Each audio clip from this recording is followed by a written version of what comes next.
Welcome to this session of the Convergence Project, and in this session I'm joined by my friend Scott George, and we're going to be talking about notions of the inspiration and authority of Scripture in the lives of LGBT folks. So Scott, thank you so much for being with me. Sure. And could you just share with us a little bit about yourself and your religious background? Yeah, sure. I was brought up Methodist.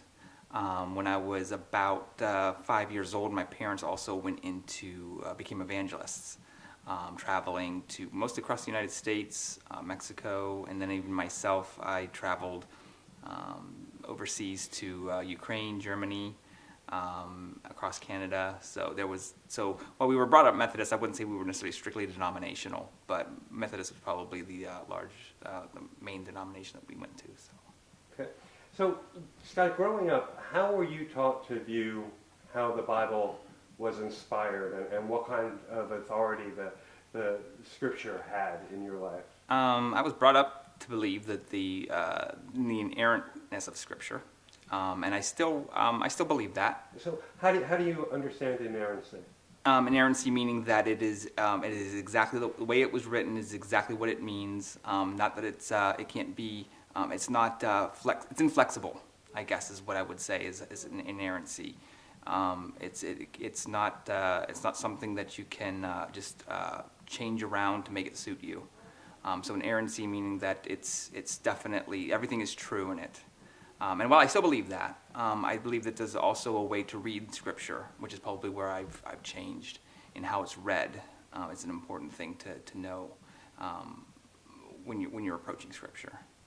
So, what triggered this change in approach to Scripture for you? Well, of course, I think for me, the biggest, obviously, the part that I was having always the issue with was obviously the LGBT aspect. Once I came to understand how different I was, I kind of phrase it as God put a Rubik's Cube in my hand and I had to deal with it. I can't put it on a shelf and forget about it. It was there.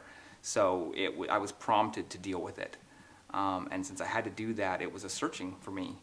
And that's when I had to really get to know the entirety of Scripture. I couldn't just take a single verse. I couldn't just take a few verses. I needed to know, from front to back, what is being told to me through Scripture. And in that context, the grand scope of Scripture, I started to have a better understanding of the smaller aspects. So that's kind of what kind of pushed me in that direction, is because I had to deal with it. I had to be approached. So. If there was something that you could share with a young LGBT person or even an older LGBT person who is struggling with those very issues that you dealt with in terms of what place the Bible has in our lives as LGBT persons, what advice would you give? I would say don't give up on your search. Don't take anybody's word for it. Look for themselves. Look around, ask others, but ask for every aspect of Scripture. Read it yourself.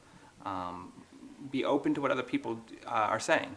Obviously, there's lots of exclusion in Scripture, but there's also just as much inclusion in Scripture, and both need to be sought out, because not one can be used to actually get a proper perspective. So. Scott, thank you so much for joining us. Absolutely, my pleasure. Thank you.